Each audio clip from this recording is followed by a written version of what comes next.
नमस्कार मित्रांनो, आज मी तुम्हाला सांगणार आहे एक सुंदर आणि भावनिक कथा, भिकाऱ्याचा आशीर्वाद.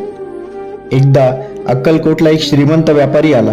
त्याच्याकडे सगळं होतं, पैसा, घर, मान, प्रतिष्ठा, पण मनात मात्र शांती नव्हती. तो स्वामी समर्थांच्या चरणी गेला आणि म्हणाला, स्वामी, माझ्याकडे सगळं आहे पण मनाला शांती नाही, काय करू?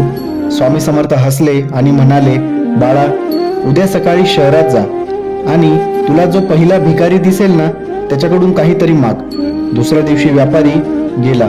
एक वृद्ध भिकारी मंदिराबाहेर बसलेला होता.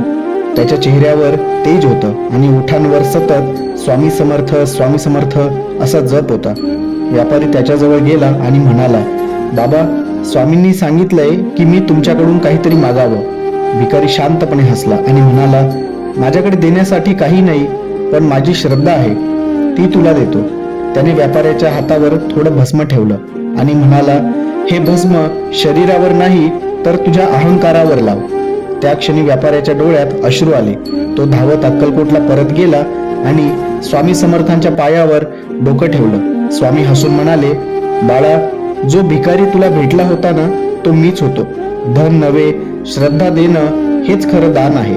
मित्रांनो, ही कथा आपल्याला शिकवते की खरी शांती पैशाने मिळत नाही, ती श्रद्धेने मिळते. स्वामी समर्थ म्हणतात, शांती बाहेर नाही तर ती आत आहे. ज्याचं मन श्रद्धेने भरलेलं आहे त्याच्यावर मी नेहमी कृपा करतो. श्री स्वामी समर्थ.